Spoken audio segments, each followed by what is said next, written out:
بكم اهلا بكم في بشير شو. اهلا بكم في بشير شو. اهلا بكم في بشير شو.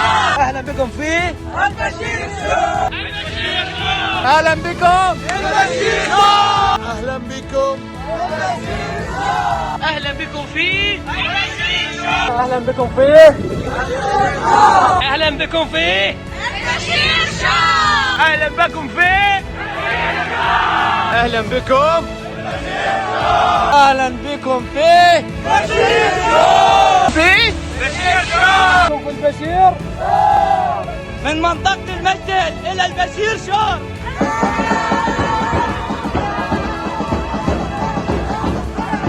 كادرها وبغداد البشير شو.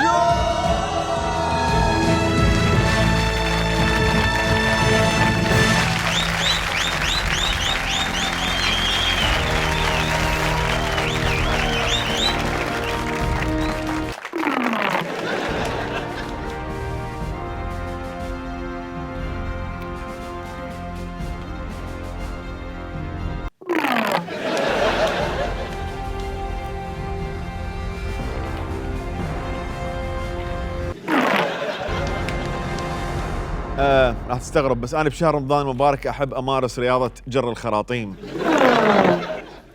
تعرفون رمضان اللي يغثني ما اقدر اجرب زيج فاجرب خرطوم وهذا اضعف الايمان. نعوف الخرطوم حاليا خلاص شكرا نعوف الخرطوم حاليا يجي وقته ان شاء الله شكرا جزيلا. اهلا بكم تقدرون تشوفون برنامج كل جمعه الساعه 9 على قناه DW عربيه وتقدرون تواصلون ويانا على العناوين الموجوده جوا هنا وتقدرون تدزونا على موقعنا على الفيسبوك على قصدي يعني حساباتنا وبيجاتنا على الفيسبوك على تويتر على انستغرام على فايبر على تيك توك على يوتيوب. انا برمضان دائما اصير حباب والتزم وابقى مؤدب وما اجر الشباب الى طرق الرذيله والانحراف، لذلك قررت اليوم اعوف السياسه ودا احكي صدق هالمره، وهي اول مره راح التزم وراح بالكلام اللي انا حكيته وراح اتابع انا وياكم البرامج الرمضانيه الكوميديه وبرامج المقالب والحزورات فقط ما عندي شيء الحلقه هاي. وباعتباري الرئيس ولازم اناغي جميع طبقات المجتمع وانزل من برجي العاجي واهتم لكل تفاصيل حياتكم، فاليوم عندي لكم مجموعه من البرامج الرمضانيه اللي راح اشتغلها على المتر. اريد اشوف التطور الفكاهي الرمضاني وين واصل، لانه ما يبقى التلفزيون تايه واني موجود، فاحب اقول ساكت لكم ثقل مو قله مجال. شنو رئيس لو شيش بيض غنم هنا قاعد اني شيش بيض غنم. اليوم انا قاعد بالبرامج الرمضانيه رقبه ونصف. اليوم برامج المقالب راح اقلبها. بس قبل لا افوت بالاعمال هذني السوالف عندي لكم بهاي المناسبه السعيده خبرين، الاول حزين والثاني سعيد. نبدي بالحزين. الحزين موسيقى حزينه شباب. خلال هذا الاسبوع توقفت الشرقيه عن عرض حلقات جديده من مسلسل دجله والفرات. هاي سبحه الاستغفار، هاي سبحه التشوبي، هاي سبحه السوالف. توقفت قناة الشرقية عن عرض مسلسل دجلة والفرات، وقبل يومين يلا انحلت المشكلة ورجع الهوى لبغداد. هواية صار جدل عن هذا الموضوع وسبب التوقف. ما عليكم بهذا الخرط كله، احنا اكتشفنا السبب الحقيقي. السبب الحقيقي كان الآتي. يا أهلا وسهلا. قمر ما شاء الله قمر تشبه أمها. قمر طالعة على أمها. أروح فدوة إلها والأمها حلوه مثل امها. ام الممثلة ما عندنا شيء يعني.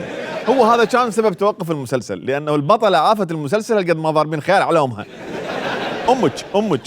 أمها طقت روحها البنية، قالت لهم أنا رايحة جيبوا أمي تمثل بمكاني وخلى أروح أنا أمارس هواية جمع الجوز بهذا الريف الاسكتلندي النيوزيلندي الويلزي هذا.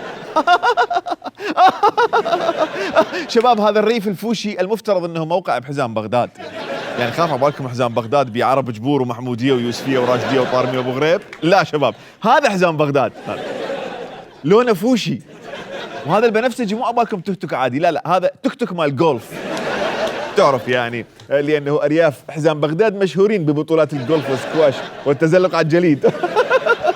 لعديها طراب العشائريه بالارياف على شنو؟ هذا قول على هذا بالسكواش وصارت بيناتهم بالطلقات وبالدوشكات.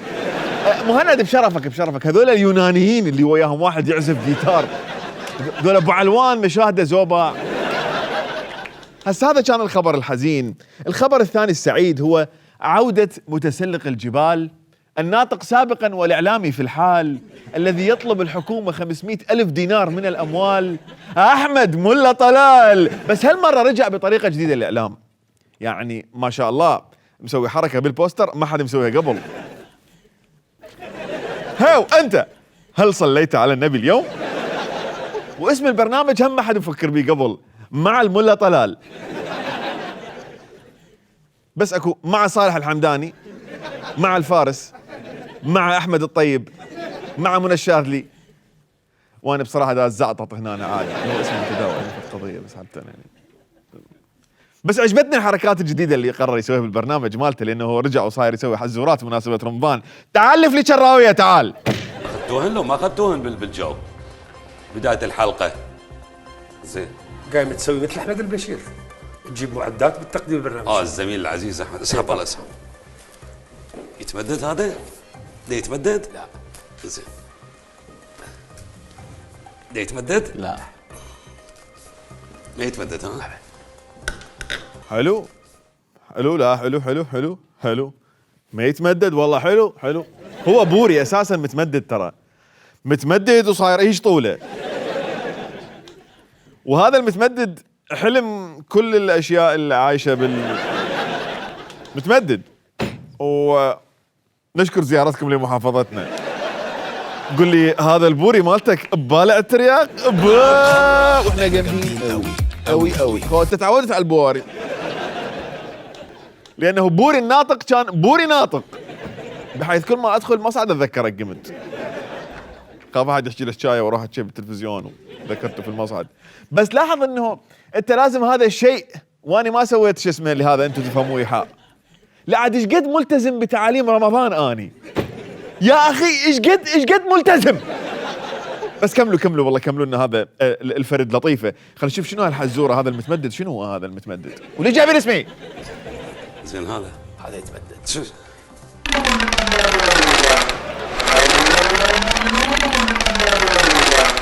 تمدد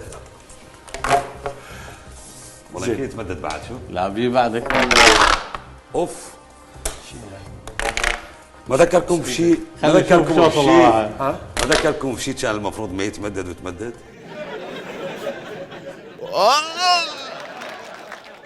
طا مشاهدينا الكرام، اترك الجواب على هاي الحزوره لخيالكم الواسع.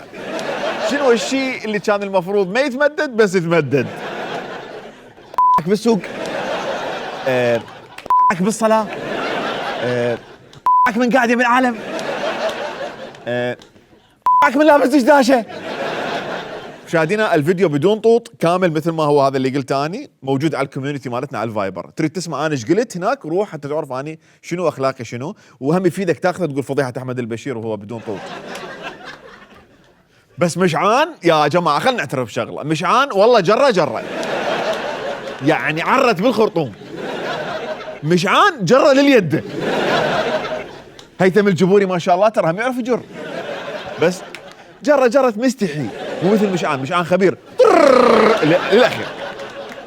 بس يعني احمد ملا طلال احسن من عندهم اثنيناتهم، احسن من هيثم الجبوري ومشعان الجبوري. بقى شايله طول هذه المده وما مد الهياء شو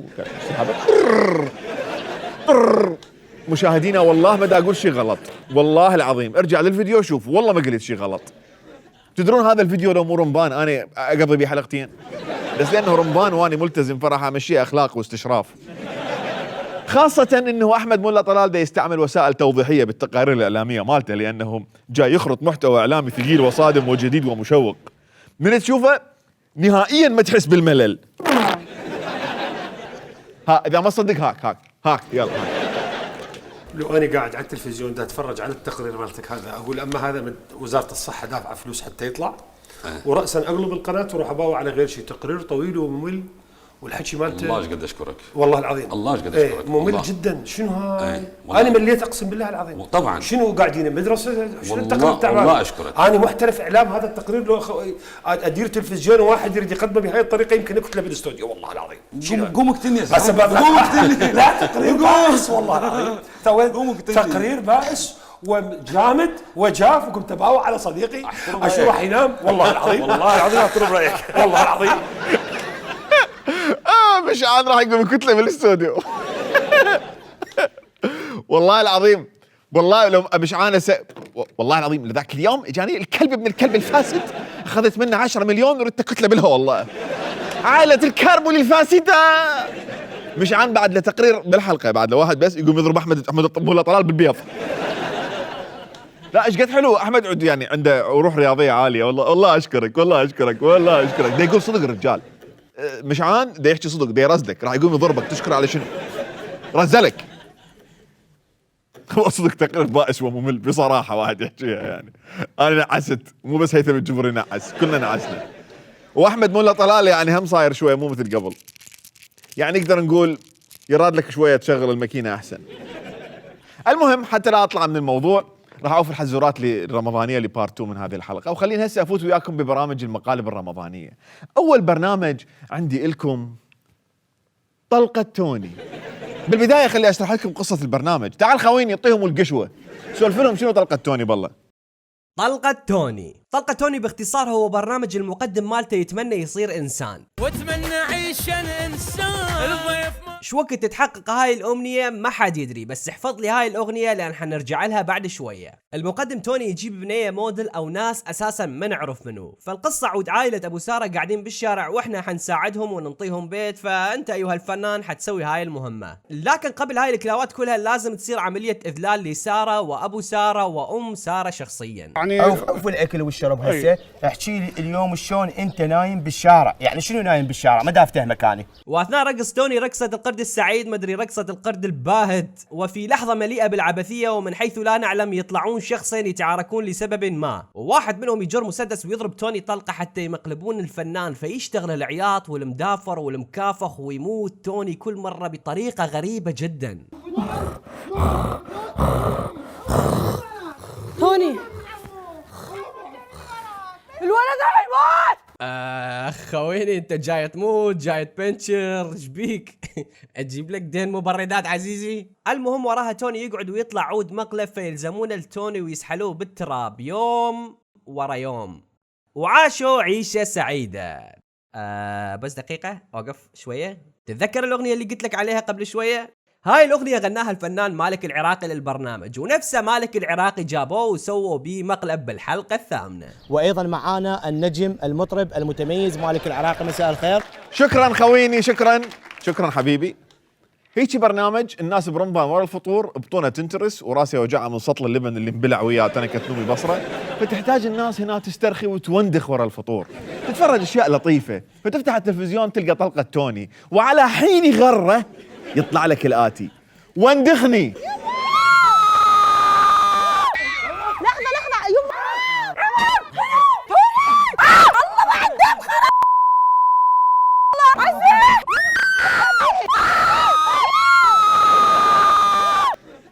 الله هاي البرامج أكثر شيء تسويه بالبيت العراقي هو زيادة عيطة نص لأن دائما اكو ام وشناين مسويات بارتي مال غسل المواعين بالمطبخ، والام دورها تشرف على الشناين باعتبار السوبرفايزر مالتها. بالله جيب الماعون، خليني اشوفها، جيب الماعون. اوكي نظيف، يلا هاج. بنص هاي الهوسه وفي اثناء انسداح الاب على جرف السفره بلباسه الحبيشي، واكو شغله مدندله من صفحه اليمنى مال اللباس، اكو تافه بالبيت مطلع هذا البرنامج والعياط مشتغل. نص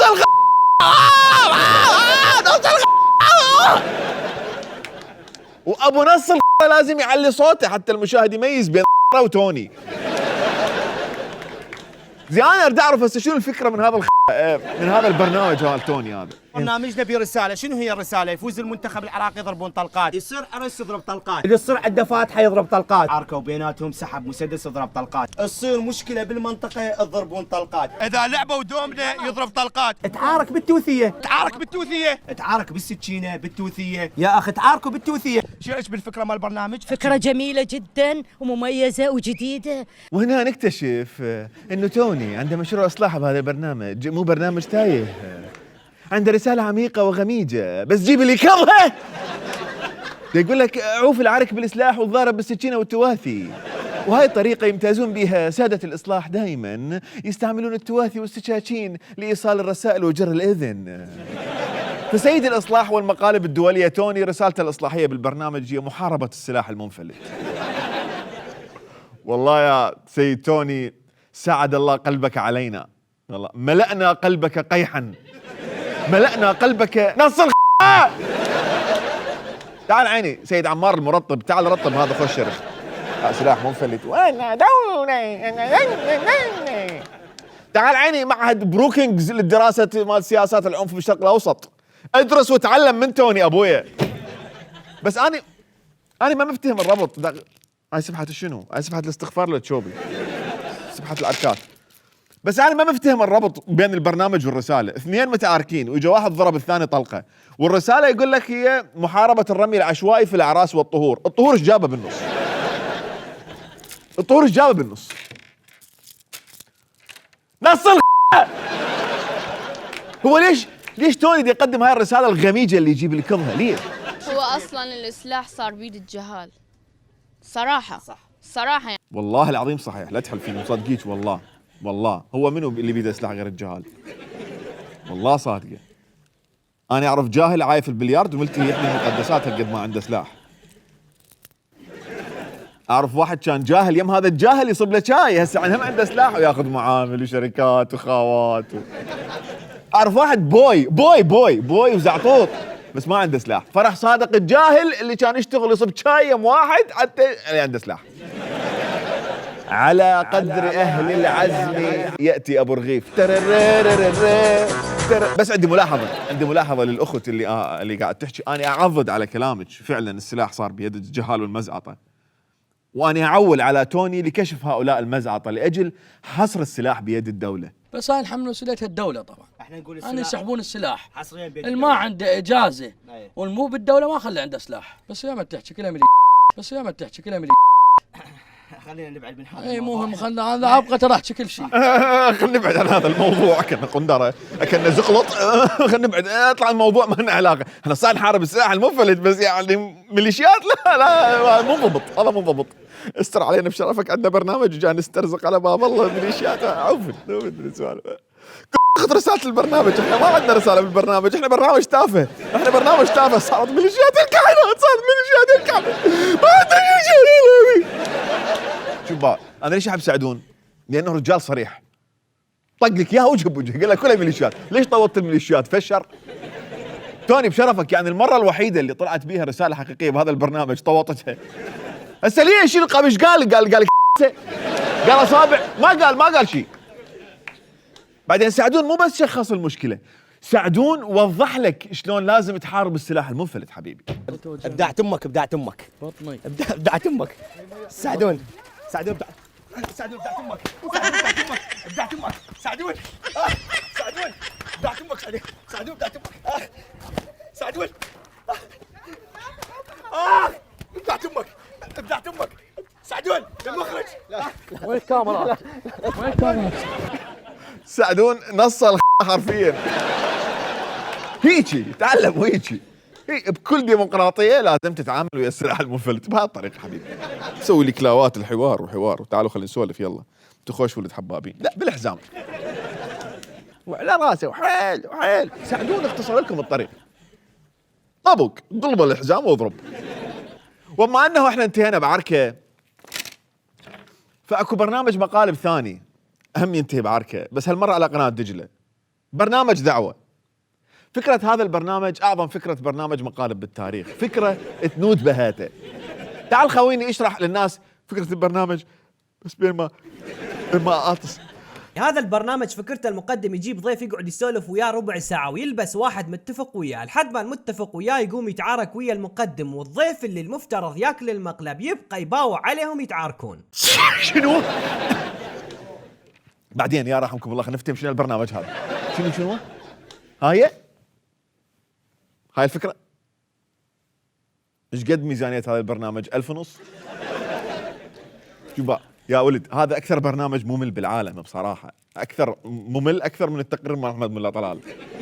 اذا اكو سبب يشار عليه جمال كربولي صاحب قناه دجله فهو هذا البرنامج وهذا المقلب. ابو رغيف قاعد ورا الفطور دا يتفرج على البرنامج صفن هيك. هاي القناه مال من؟ مال جمال كربولي مو؟ شوفوا لنا بالله ايش عنده ملف فساد بدي اشيله اليوم بركة الله يوقف هذا. اروح نص. وهاي كانت قصة اعتقال جمال كربولي وملابساتها. العركة الوحيدة اللي صارت بهذا البرنامج هي معقلة تعارك بالمخاديد. ما تصدق مو؟ ها. شوفوا ابو شاكر صار لك ساعة تحكي بس وياه. ابو شاكر ابو شاكر ابو شاكر من ابو شاكر صار له ساعة تحكي بس. من ابو شاكر؟ اي من ابو شاكر؟ من ابو شاكر؟ ابو شاكر فنان على روحه فنان. هسه ابو شاكر من ابو شاكر؟ ابو شاكر من؟ زعبا هاي نسحب زحف زحف زحف هاي اطل والله عضلة. شفاطة جو بوليس جراي عندك ياد بوليس جراي. اوه بيجاما بارتي. اوه بيلو فايت. ياي بوشوشو. يلا نلعب. بس لحظه دقيقه منو ابو شاكر؟ ابو شاكر منو والله صدق منو ابو شاكر؟ قال اذا الدقه مالتكم صارت بالمخاديد ايش راح تفصله جودليه؟ الدقه مالتكم من وجاي للمضيف لو للنداف. السيد اللي يجيكم تطيحوا للفصل لو وجه المخدة. بس انا احييكم بصراحه لانه ما اخذتوا بنصيحه توني وتعاركتوا بالسكاكين. وهي هاي رساله البرنامج بس جيب اللي كرهه. وانا انصح الجميع انه عركاتنا منا وجاي تصير بالمخاديد. اطلع بالشارع بيدك مخده تشوف واحد بيده مخده رص عليك وياه. واحد يكسر عليك بالازدحام هفه بمخده. واحد شايل صورة السيد اجرت حبيبي قلت بمخده منا ورايح لانه مال المخاديد. خلينا نبتعد بس قبل ما ابتعد عن هالمواضيع بس عندي شغله. هذا الساوند افكت اللي يطلع لما واحد يحكي هذا شنو هذا؟ يعني يضحك. نجرب بالله نجرب. شباب مونتاج بالله راح اسوي حركات بايدي وحطوا لي اصوات خلينا نشوف الضحك.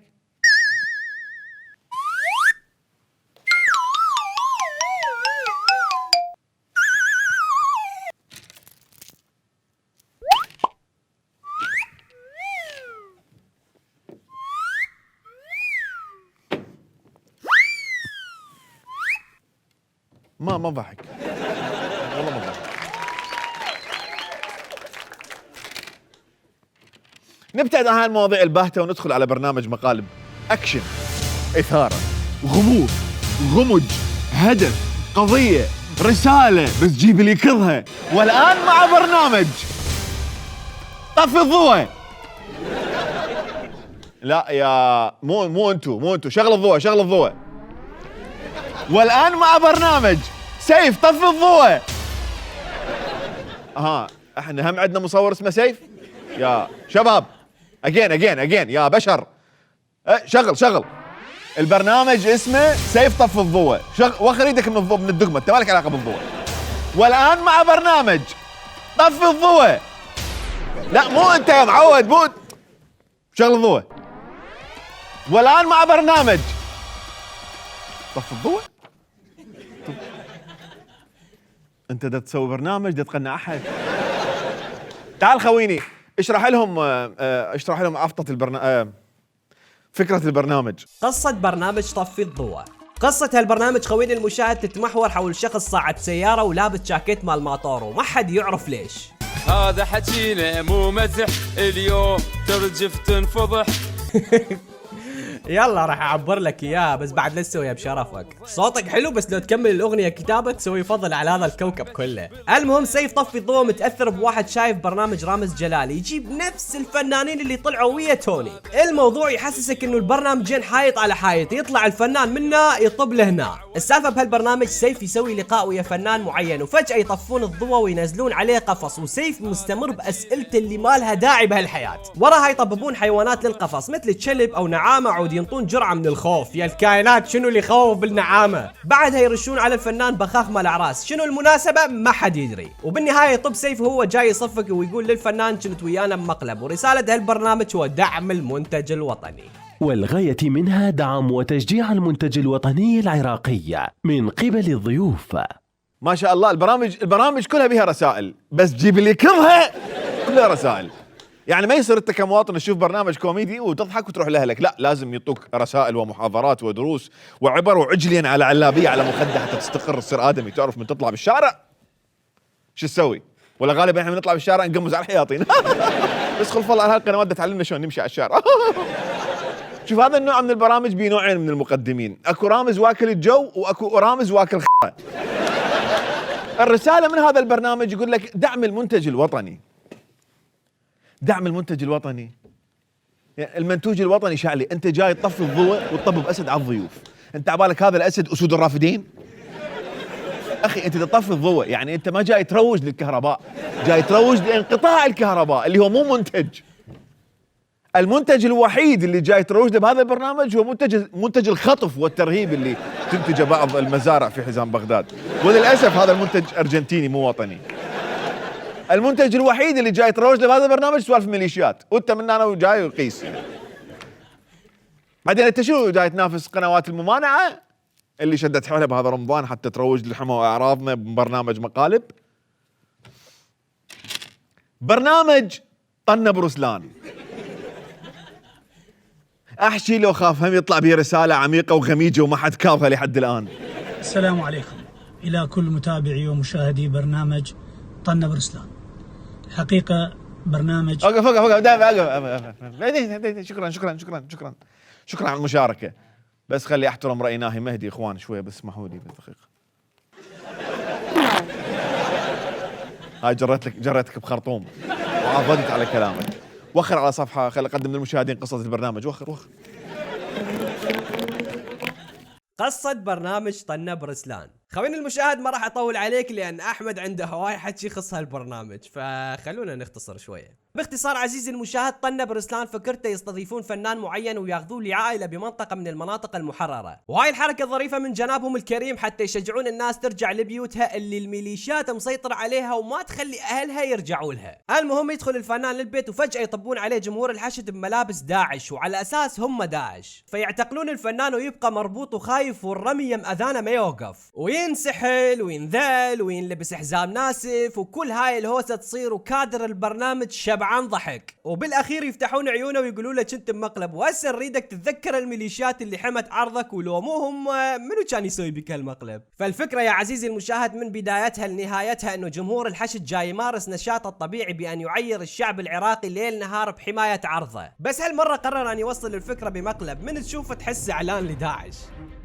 شوفوا اخوان، خلي اعضد على كلام خويني، شكرا جزيلا خويني بالمناسبه، اعضد على كلام خويني في خضم برامج الكوميديا والمقالب وسوق الطرف والنكات. مهند العقابي ابو اعلام الحشد وقنوات الممانعه خو ما تبقى صافنه وما تحط روحها بالسالفه، يعني تقبلوها جمهور الحشد ما يحطون روحهم بالكوميديا؟ يعني هم اخذوا وزارات، اخذوا مقاعد بالبرلمان، اخذوا كوميشنات، سووا نادي مال طوبه، سووا نادي مال سله، سووا بازيخانات، اخذوا مجرف الصخر، اخذوا مزارع وكم مصفى، اخذوا مفاقس مال دجاج وقاموا يشتغلون بالفروخ، اخذوا مراكز مال مساج، اخذوا معامل مال جقاير، اخذوا ناشطين، هذا يتحاورون وياهم، اخذوا على الحكومه، اخذوا خاوه، صار ربع الله ونطلع لنا كفار قريش، فبقت بس الكوميديا، هم ما يعرفوها انه طبعا لازم يحطون روحهم وخشمون بالكوميديا والمقالب همات.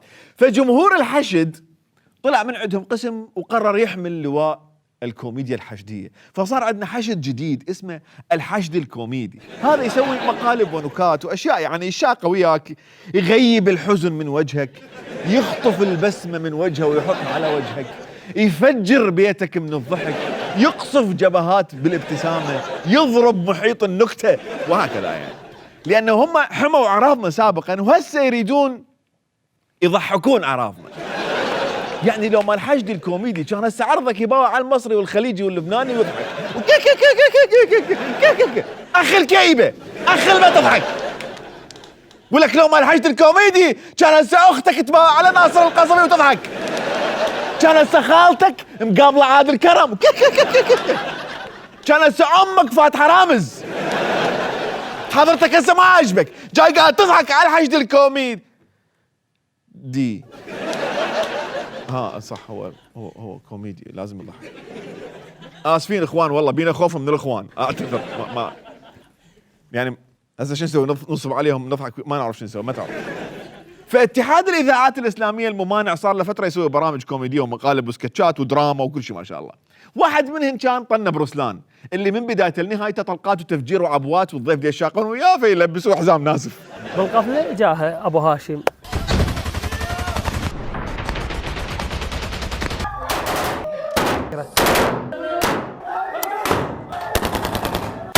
شوف هنا جمهور الحشد تقريبا دا يمارسون نشاطهم اليومي بحيث فرحانين، الله جاي نرمي، راح نفجر، راح نعتقل ناس، راح نغلف عالم، راح نشد عيونهم، راح نكفخ بيهم بحجة الكوميديا وغليدك.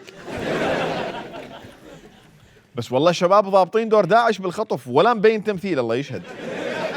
وانت رسلان تعال راح اصارحك بشغله ما حد مصارحك بها سابقا. الكليتشه والشاي ثاني اكثر شغله تسوي جالي من بعدك. اللي عنده هانج اوفر يجيبوا له البرنامج مالتك يشوفه يزوع يصحى. بس والله حلو هذا البرنامج بمقلبين، هذا اول برنامج مقالب بالتاريخ تاكل بمقلبين سويه، لانه الضيف اول مقلب ياكله هذا لازم يداعش. يفتحون عينه يكيف طلع مقلب، انتم منو؟ احنا ميليشيات.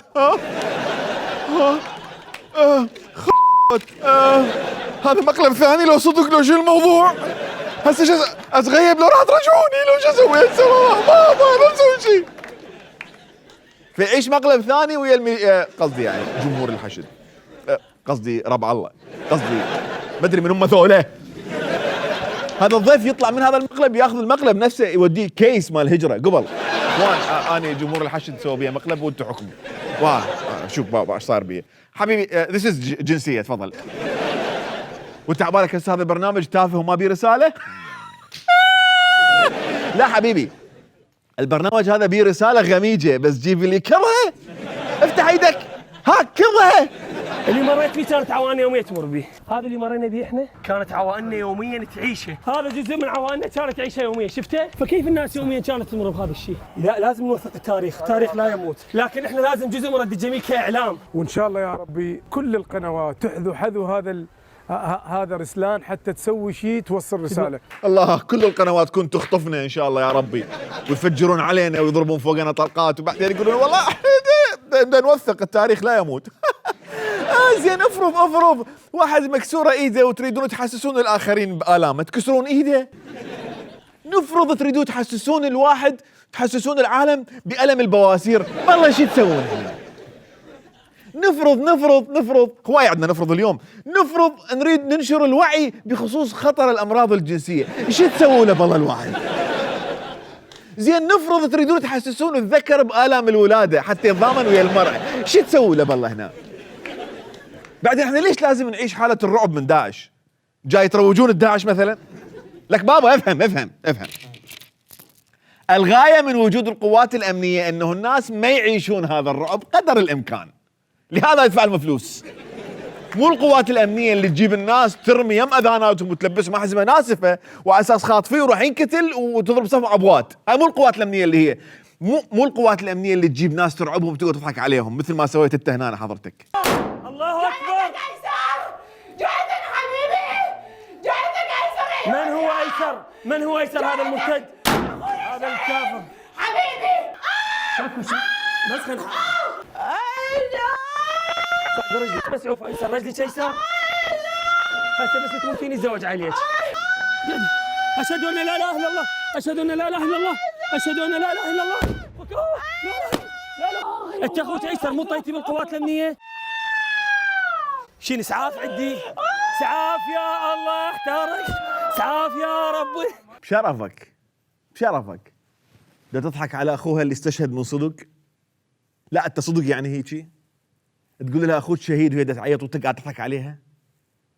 نسمة مرعوبة من صدق ودا تعيط لانه بعدها بألم ووجع على اخوها اللي استشهد قبل كم شهر، وانت حضرتك جاي تصنف على عياطها؟ اي بشر اي انسان يستحي وعنده شوية احساس بهيجي موقف من يسمعها تقول جايتك ايسر من بداية المقلب، من تسمعها قاعد تبكي على اخوها الشهيد رأسا يقطع كل شيء ويعتذر منها وينهي الحلقة. وهاي الحلقة بالذات لازم ما تنعرض، لانه المرة كانت تصيح من كل عقلها وكانت من كل عقلها منهارة.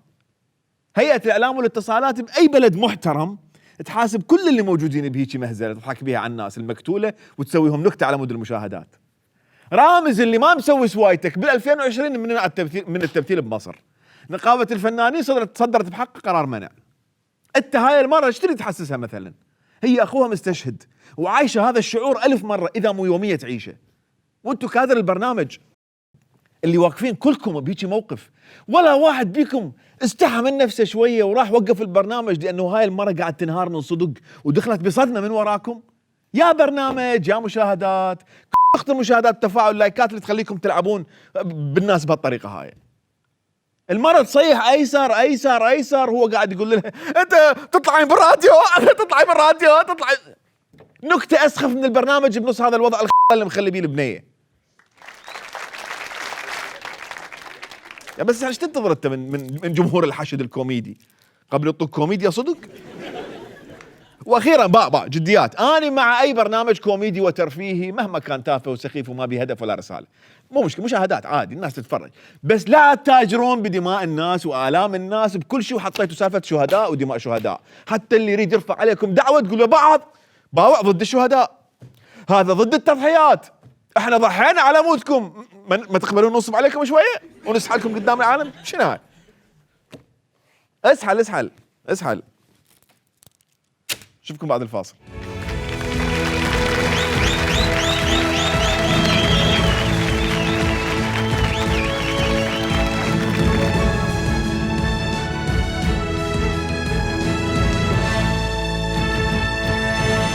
اهلا بكم في فقرة الفقان. بما انك عزيزي المواطن البشيري شفت هاي البرامج اللي تتعب المعدة والصعد الضغط اللي طلعناها هسه، وبعد عندنا لك خوش برامج الصعد الضغط جايتك بارت 2، فيبدو انت من وراء هاي العالم راح تتعب صحتك وتحتاج تستعين بوزارة الصحة، وعليه انا سويت لك فقرة الفقان على وزارة الصحة، وعندي لكم اليوم 3 ملفات حلوة مرتبة من هاي الوزارة، بس جيب لي كضها واريدك تكضها. الملف الاول، من صارت كورونا احنا على اساس عندنا دوله وحكومه فلازم يشترون كمامات للكوادر الصحيه. اللي صار انه هم فعلا اشتروا كمامات، وهذا شيء جيد، مو جيد، لا جيد جيد جيد جيد جيد. المو زين والمو جيد هو سعر الكمامه اللي انحسبت على الدوله بمحافظه المثنى مثلا. تدرون بيش حسبوا الكمامه على ميزانيه الدوله؟ كل هاي. ظهرت وثيقة ثانية حصلت عليها دجلة تبين أن صحة المحافظة اشترت آلاف الكمامات بأسعار فاحشة وضعف أسعار السوق. تظهر إحدى الفواتير العائدة لتاريخ 23 من الشهر الماضي أن صحة المثنى أقدمت على شراء 4500 كمامة من نوع N95 بسعر بلغ 99 مليون دينار، فيما بلغت قيمة الكمامة الواحدة 22,000. يعني تقريبا 19 دولار. صحة المثنى حسبت الكمامة الوحدة ب 22,000 دينار، هاي بذاك الوقت من كان صار التصريف أقل. لحد الآن هنا تمام؟ لا مو تمام طبعا، بعدك الشايف. ورا ما مشى الزمان والأيام والعالم اكتشف اللقاح مال كورونا، واحد من أهم اللقاحات اللي موجودة حاليا اسمه فايزر. لقاح فايزر وغيره من دخل العراق ما بقى سلامات. معقولة يعوفون اللقاحات تشوف دربها للناس عادي؟ طبعا لا. كذ هاي. التقرير يقول إن العراق لا يملك آلية مركزية للتطعيم، ما قد يجعل اللقاح في متناول التجار في الأسواق المحلية من دون ضوابط. للعراق 3 مصادر من اللقاحات، من المفترض أن تغطي 8 ملايين عراقي على دفعتين. عقار فايزر تم تمويله ب100 مليون دولار اقترضتها الحكومة من البنك الدولي. الدولة متداينة من البنك الدولي حتى تشتري اللقاحات، ومن تدخل العراق تفلت. ضوابط توزيعها وقسم من عندها تايهة ويروحون ينباعون سوق سوداء. قول عبرنا سالفة الكمامات واللقاحات. اكو شيء بالمراكز الصحية اسمه مفرامة طبية مال نفايات، تعرف كمامة ب 22,000 دينار ولقاحات صار في عليهن ملايين الدولارات وعمليات طبية مختلفة، راح تصير عندنا زبالة حاجة السامع. هذني لازم ينفرمن حبيبي بمفرامة طبية مو لعب. فالحكومة مشترية مفرامات، بس بيش الوحدة انحسبت علينا؟ تدرون وزارة الصحة متعاقدة ب32 مليون دولار على شراء مثرامات، بس مو مثرامات لحم، لا مثرامات أزبال أجلكم الله. إيش قد؟ 48 مثرامة، يعني تطلع مثرامة الزبل الوحدة ب667,000 دولار. هسه أنا ما أعرف، يجوز هاي المثرامة شوية تصير أغلى من المثرامة العادية مال الزبل اللي هي لأنها طبية، بس هل هذا السعر منطقي أو لا؟ يعني هذا نتركه للمختصون بالموضوع. قريب ل 700,000 دولار محسوب علينا مفرمة النفايات. وعبالك لي هنا خلصت المشكلة؟ لا حبيبي، المشكلة الأكبر أنه هاي الفلوس ال 32 مليون دولار صرفناها على المفرمات الطبية حتى يشغلوها كم ساعة وما عرفوا تروح وراها. كم هاي؟ يقول ديوان الرقابة المالية الصحة اتفقت على شراء المفرمات المذكورة بس ما استفادت منها مطلقا. يعني تعالوا ليه نشتريها وغالية وما مستفادين منها. يقول شغلوها عن العين كم يوم وطفوها. من البداية يحرقون وخلص. اساس يعني هاي جابوا المفرمات بملايين الدولارات وسووا لهم برنامج طفوا الضوء. طفوا الضوء شباب واطمئنوا. الله لا يوفقك، كم طفوا الضوء صدق. شوفكم بعد الفاصل.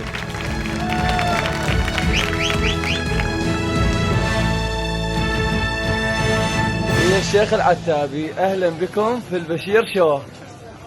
مدينة كربلاء، سلام وتحياتي أحمد البشير. لا اوقف، خليني اسوي لك اياها ابطأ شويه لانه انت تستاهل جره شويه احسن من هاي. اوقف.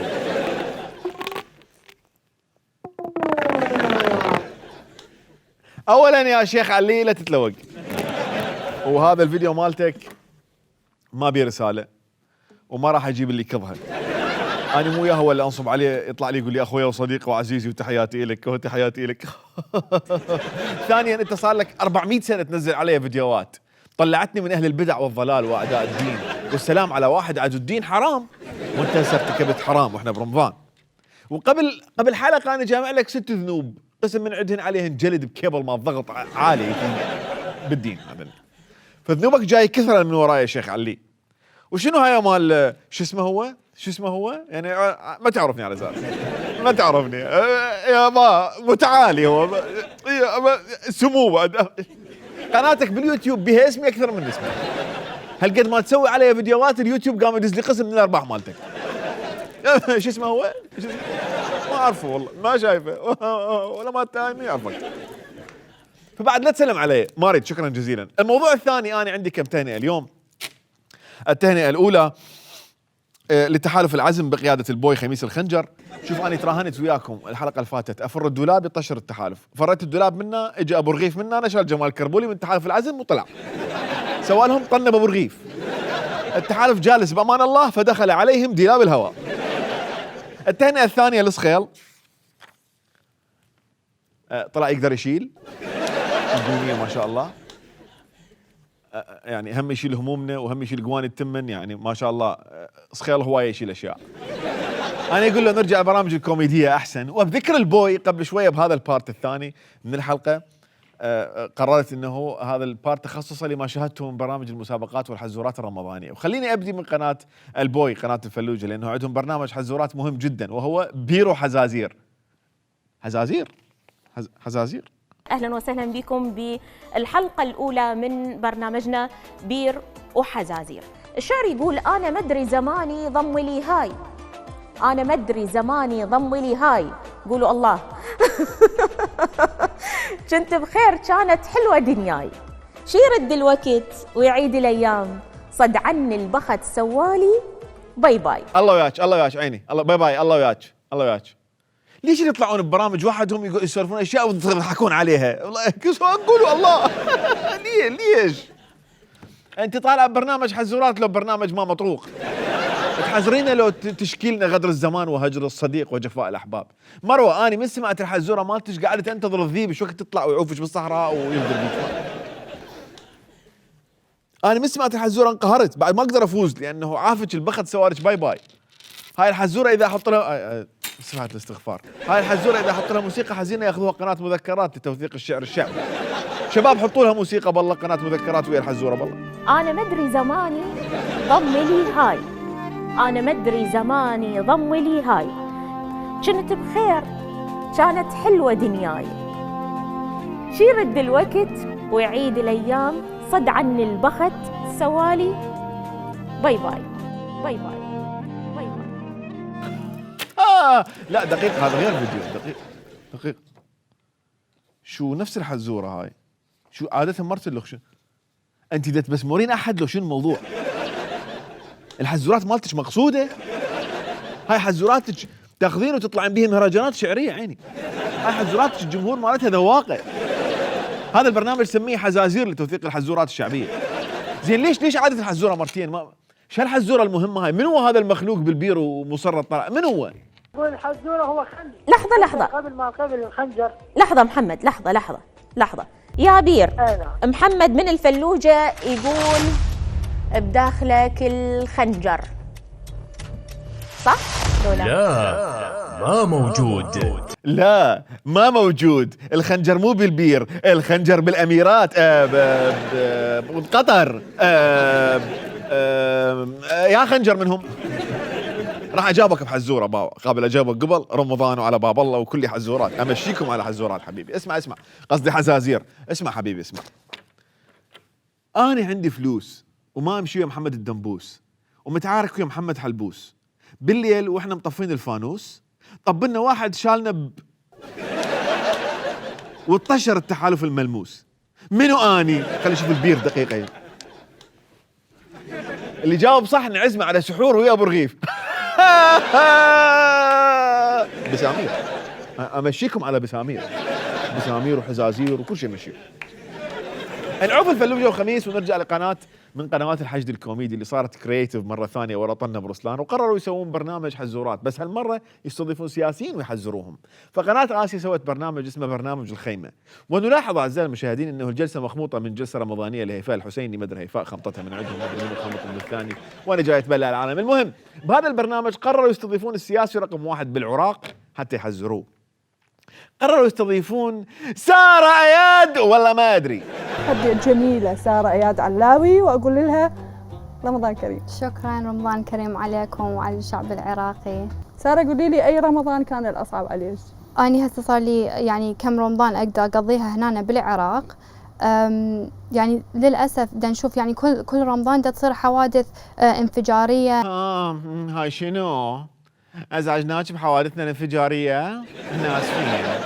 يا ان شاء الله رمضان الجاي نجيب لك رمضان لندن، وراح نحاول نخلي علامات انفجاريه بالتقاطعات حتى ما تصير حوادث انفجاريه. هي انه الحوادث الانفجاريه ما تخلينا نروح نسوي شوبينج بالمول ونجيب باج من هرمز. هسه شلون عافيه؟ انا حبيت سؤال المقدمه لها بدها تسالها اي رمضان كان اصعب عليك، يعني على اساس اكو رمضان 80 يوم واكو رمضان 15 يوم جاي تختم مراحل برمضان وكل سنه تصعد سيزن جديد. رمضان صار الكتروني وما راح تنجح السنه هاي. ساره بهذا البرنامج قرروا يسووا لها تحديين. التحدي الاول كان التحدي يقول نريد تقولين جمله خليك بالبيت ب5 لغات. خليك بالبيت ب5 لغات. بالعربيه.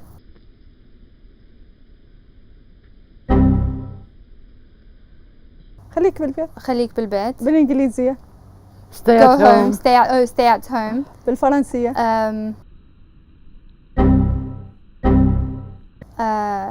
اقدر اقول بالبيت don't me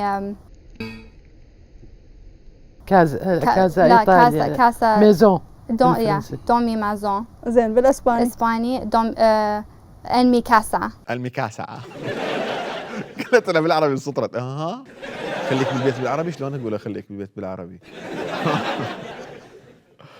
ما شاء الله ميسون الدملوجي تحكي 3 لغات، اما ساره ما شاء الله عليها ولا لغه تحكي. هذا بالبيت كله ايش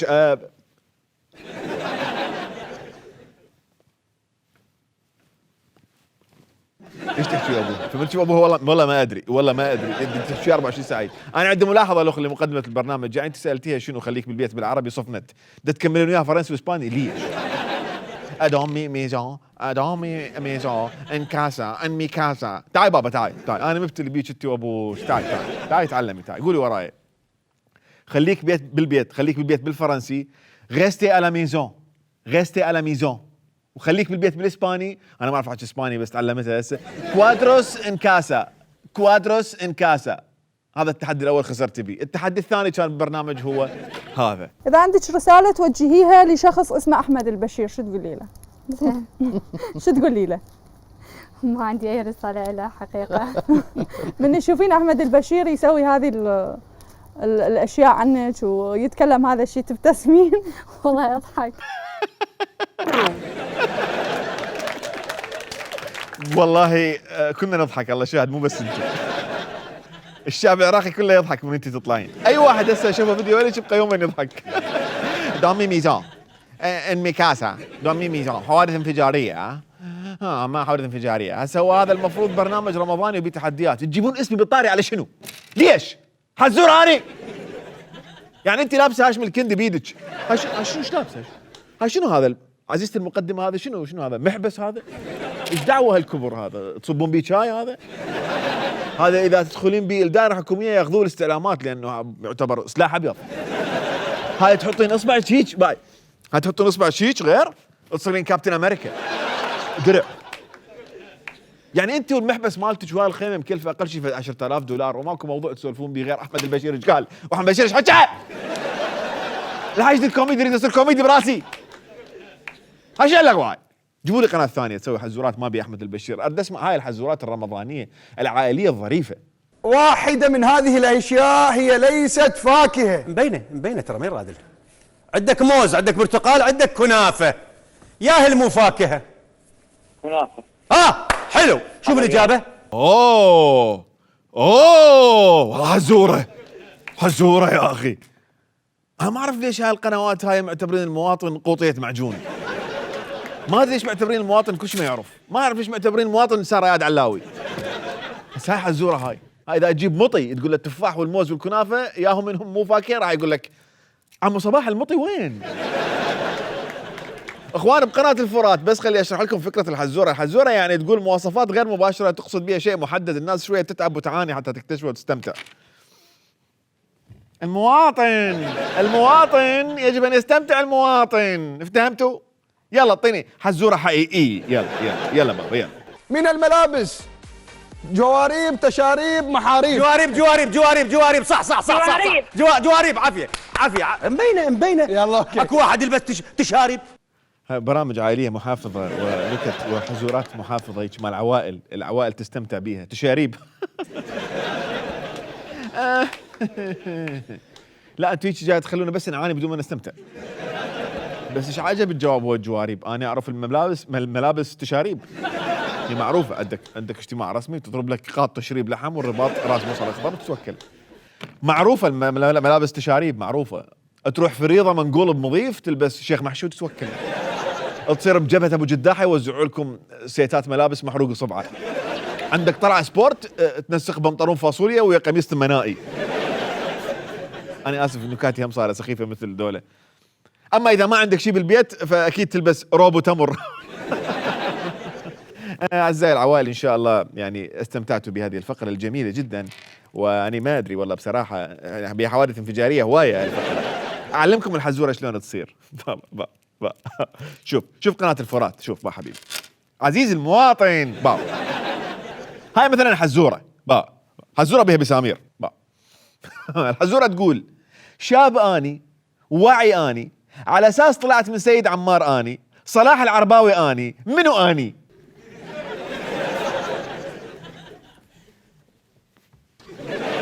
بس انتوا تطون حزورات سهله. هاي وحده مثلها. وفي خضم مشاهداتي البرامج الرمضانيه تذكرت دعايه التشاريب والانتصاب عيسى المنتصب. عيسى من ضمن اللي سوى برامج رمضانيه، الولد استلم جائزه بالاعلام ولازم يحافظ على سلم النجاح مالته. فاني من لقيته مسوي برنامج برمضان قلت عيسى المنتصب طلع برنامج رمضاني اكيد ما راح يسوي به ايحاءات. البرنامج مالته اسمه لعبتنا نار. يلا راح اعبر الاسم، راوني البرنامج. الو يا حلو. طبعا الكاكم انه يلا. هاي تحب الحلوين والحلوات. طبعا اهم شيء حلوات. عفينا من الحلوين. شنو هذا الاعتراف الخطير؟ يلا الو. هاشتاج عيسى يحب الحلوات.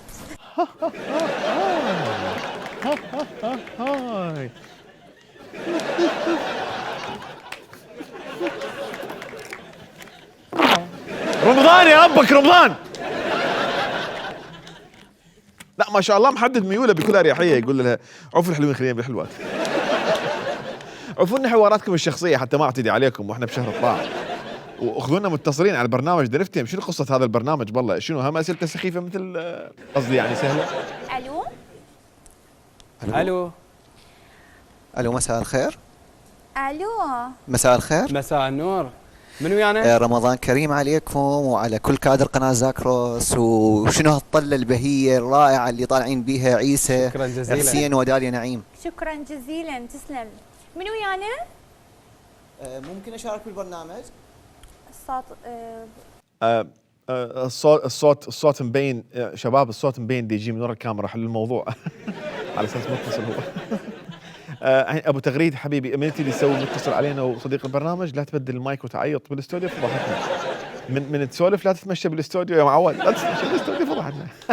من ويانا يعني انتم جايبين واحد بالاستوديو يسوي روحه متصل، هسه على الاقل خليه يطلع برا الاستوديو ويخابر، يعني ما هيك تسلموه تراب للمشاهدين.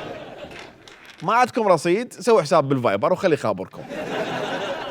بس لا هيك هم راح يطلع بصفكم عبالك باتصال زين. انا اقول جيبوه قعدوه بصفكم مره الاخ. عيد الفيديو بالله، عيد الفيديو والله قاعد يوم بالاستوديو والله. الو مساء الخير. الو مساء الخير. مساء النور. من ويانا؟ رمضان كريم عليكم وعلى كل كادر قناة زاكروس. وشنو هالطلة البهية الرائعة اللي طالعين بيها عيسى شكرا جزيلا. حسين وداليا نعيم. شكرا جزيلا، تسلم. من ويانا؟ ممكن أشارك بالبرنامج؟ مشاهدينا الهم سويت برنامج ومسابقات، ويانا اتصال من صديق البرنامج. الو تفضل. الو تفضل حبيبي. مرحبا. اهلا عيني. شلونك؟ الاسم بالخير؟ عبد الله. هلا عبد الله عيني. تشارك ويانا اليوم بالمسابقة؟ بس بالبداية أحب أشكر القناة وعلى طلتك البهية اللي طالعة اليوم. شنو هالذوق باللبس؟ شنو هالأناقة؟ لا أحمد مدى أعرفك. صوتك دا يقطع، مدى أسمعك، بس ممكن تغير مكانك؟ الو تسمعني؟ مدى أسمعك حبيبي، بس غير مكانك ونص صوت التلفزيون بلا زحمة. وهيش تسمعني؟ ممتاز، عاشت ايدك. اي تفضل تشارك ويانا بالمسابقة. شنو المسابقة اليوم؟ شو اسمك ستار؟ عبد الله. عبد الله حبيبي. السؤال يقول هاي سبحة لو مبحة؟ شنو؟ هاي سبحة لو مبحة؟ صوتك دا يقطع. سبحة لو تمراية؟ ها؟ شكرا جزيلا حبيبي، ممنون جدا، ممنون، عاشت ايدك. ويانا اتصال اخر. عوف الاتصالات نكات. عيسى قوي بالنكات يا ولد. نكتة داليا صدق والله جد. شنو النبات بحرف الدال؟ والله ما أعرف صدقا يعني. شنو الإحراج هذا؟ انت شلون تنسى؟ ها؟ ما أعرف داطلي؟ هسه شو اسوي هذه؟ هسه شو ادوس؟ دمان؟ دمان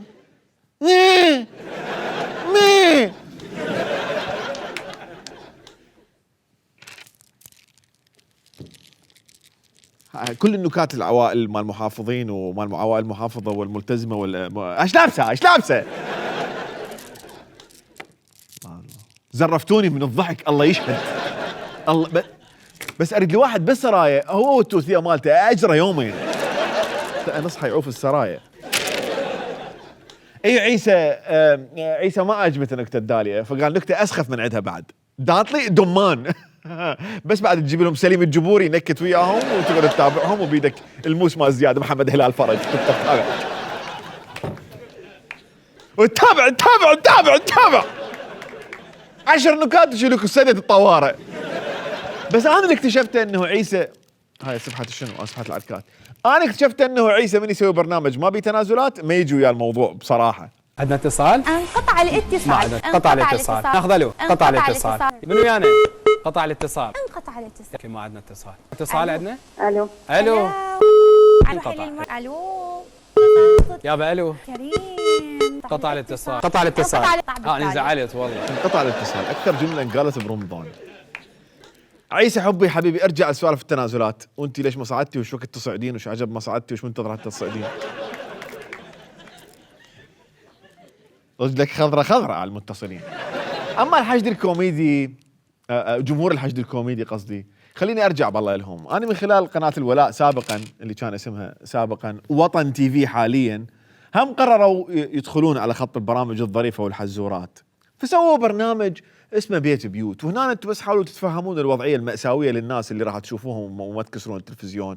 رجاء التزمي شوية، يعني اعرف اتحمل.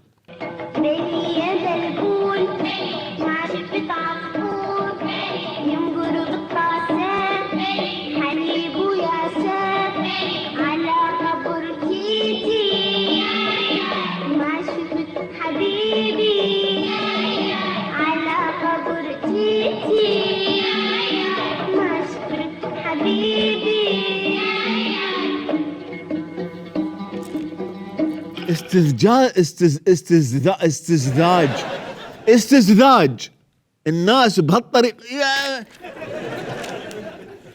قناة الولائية ايش تسوون بابا؟ ايش تسوون؟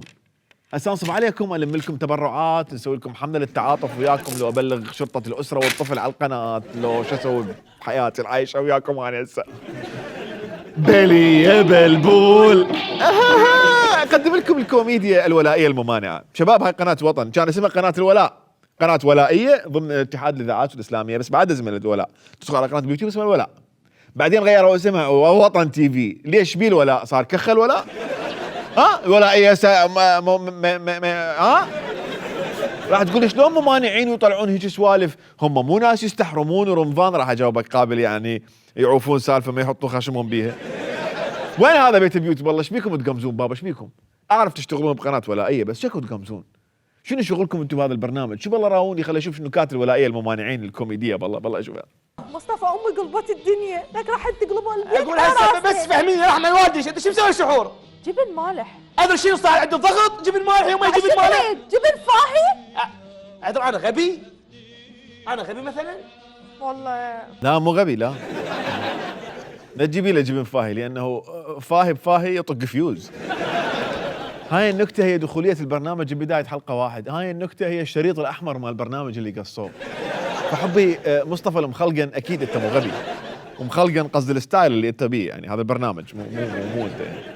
بس ما يخالف بالله سووا لي من هاي النكات مال الممانعين، اريد اشوف الممانعين من يتخلقنون شو يسوون. اتصال بروح اتصال. الو حيدر من وين؟ من العماره. هلا باهل العماره. هلا العماره. تحياتنا لاهل العماره. هاي اللي يشتغل بقنوات الممانعين حتى من يسوي برنامج مخلقن هم يرمي حتى لو بالهواء. جيبوا لكم ناشط وخطفوه بالحلقه مثل رسلان. ليش ما تعلمتوا من رساله سيد الاصلاح توني عدم استعمال السلاح بالمناسبات؟ 8 مرات لحد الان، مدري 9 مرات استشهد بها سيد الاصلاح توني حتى يحارب السلاح المنفلت، وانت قاعد تسوي طباط. بعد شويه يستعرضون على سعر الدولار ويهددون حليم بالبرنامج. بعد شويه واحد من الممانعين اللي بالاستوديو يحمى ويفلش الديكور مالتهم على راسهم عمال يطلع الاستعراض. خلينا نلعب. ليش تصيح؟ نعاية مواعيد على التلفزيون. يلا خلينا نلعب. ابوي يموت يمد ايده. يلا الله يذبه بالنار.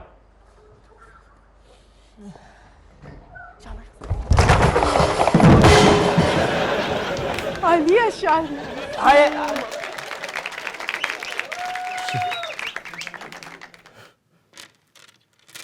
لك هذا سواها صدق، هذا نص عليهم. ايش تسوي ورا الحائط؟ حاصل لكم ناشط بالبرنامج؟ شوف هذا من ربع الله يمكن مطلعين معايشه بقناته ولا طبلقه قناه واستوديو بنيه ولد يصورون وهو متعلم من يدزوه على قناه حتى يحرقها، فعبالها قناه دجله فلش الحائط على راسهم.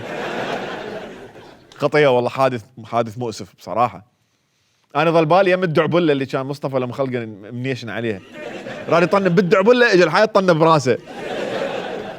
هاي من تنيشن على هدف حياتك. والآن أعزائي المشاهدين وصلنا إلى نهاية هذه الحلقة، وخاف عبالكم هاي حلقة احنا مسويها بلا رسالة. لا غلطانين.